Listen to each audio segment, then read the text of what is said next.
So we're going to welcome Sinead back for this next part for our audience Q&A.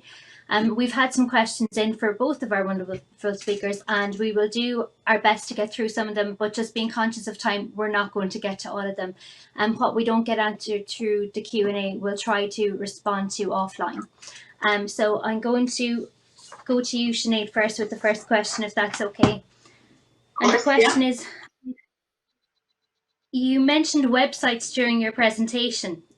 Is there any website in particular you recommend to people in your clinic? Yes, there is. So essentially, when I was on a course in the UK, one of the websites they use is actually, it's called, it's www.lovehoney.ie. So while it looks at all different types of, equipment you can get for, I guess, to enhance your sexual experience. And you can get different types of lubricants and perhaps stimulation devices online here, but I'm sure there's many more if you Google them. Yeah. And we have another question in. So you discussed in your presentation the need to have a conversation with your healthcare providers or your MS team prior to conception. But what advice would you have to somebody who experiences an unplanned pregnancy? I think if you're on a treatment, that conversation should really have happened, ideally with your team, when you're going on a specific treatment and when you're choosing what treatment is right for you. Certainly, contraception should be discussed, or the risks that are associated with a particular medication. If you're not on any treatment, becoming pregnant accidentally or intentionally is absolutely fine. And I guess the decision lies with the person as to how they want to proceed with such a pregnancy. But we absolutely, there is no reason why a person can't carry a baby absolutely perfectly fine and be well throughout it. I guess it's just having that connection with your team. So if in the event there are maybe extra difficulties in terms of symptoms or an increase in infections that maybe exacerbate your symptoms, that we can actually try and deal with them and manage them.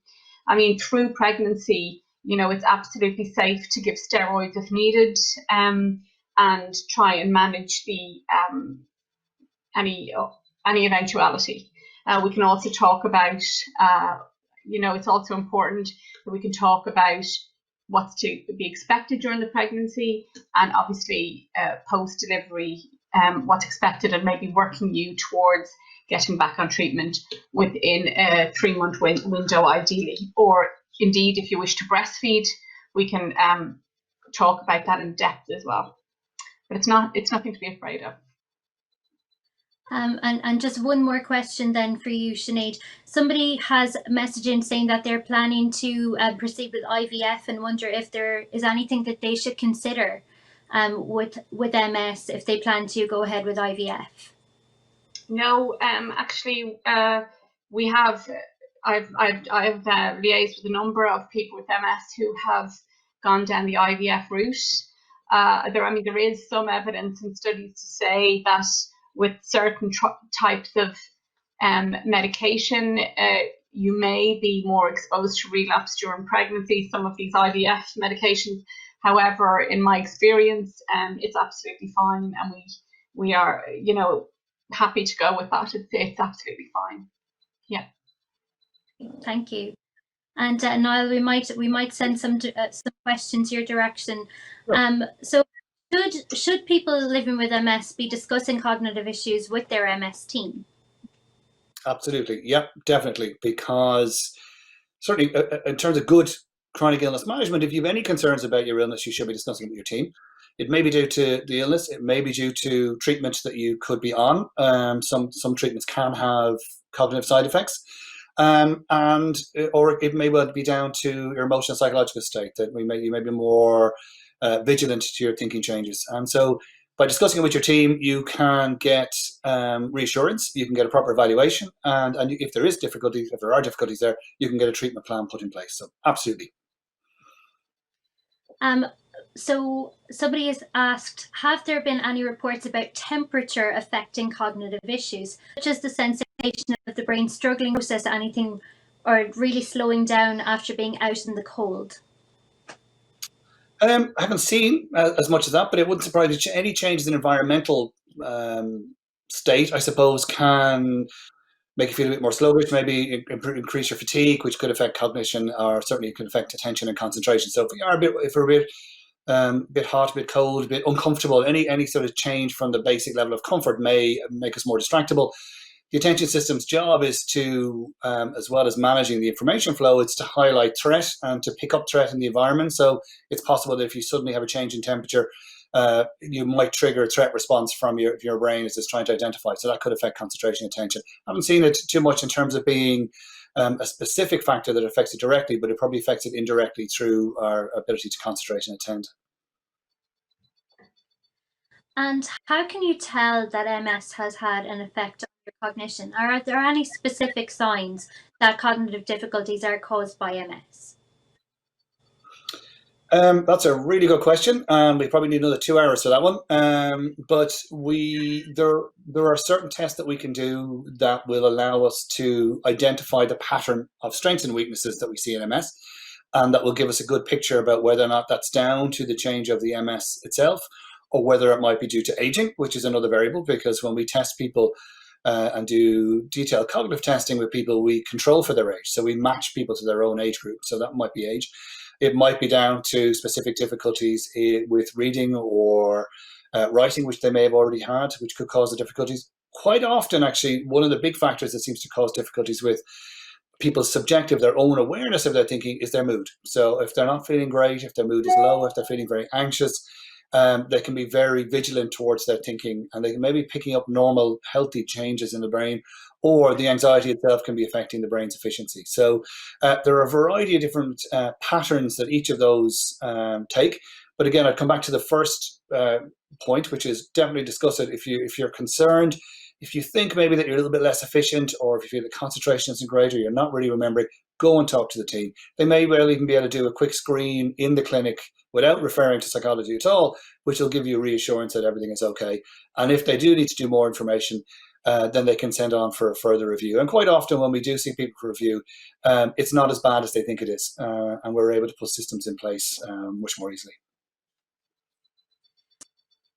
One final then for you, Niall. Is there any exercise that people do at home to improve or maintain function?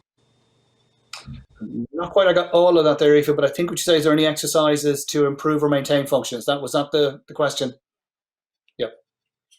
Yeah, there's a variety of different ones. So what we need to know for each person is what their picture, their profile is. So what's working well, what's not working so well. And then we can put at an individual level, we can put in learning strategies, as I mentioned. So concentration to help improve learning, get information in.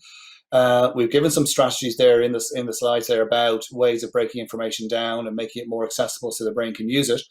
There are generic ones. So there's been some good work done by the team at Trinity College. Professor Ian Robertson and his team have done a lot of work on cognitive skills and techniques that can be done on a daily basis to help improve. So things like helping your concentration with tasks like crosswords, Sudoku, or things that you like and enjoy that are going to help you focus your concentration. We know that learning new skills, getting out, socializing, these can all help improve your thinking skills. Even the basic exercise and cardiovascular exercise can help it. So there are really good resources out there, but you need to be looking at resources to help improve the concentration and memory. And these, they're a really good resource out of that team. So I think the NEAL team, Neuro Enhancement for Independent Living, I think, which is the team headed by Professor Ian Robertson in Trinity, they have some really good resources on their website about skills and techniques that you can do to help improve your cognition, which are very general for everybody, but then more specific ones to yourself, you'll need to talk to your team as well to devise a proper plan for you. Great. Thank you. Well, unfortunately, that's all the time that we have for questions. Thanks again so much to our expert speakers for taking the time to chat to us about their topics. It was wonderful, and we really appreciate you sharing this with our community. Many thanks again to Novartis for their support with this event, and our biggest thanks to all of you who've joined this evening. Thank you for engaging with our hashtag, thank you for sending in your questions, and thank you for sharing the information. We hope that you're all staying safe, and please know that MS Ireland is here for you. We would love for you to get in touch with us if you're not already linked in with our organisation. Thank you.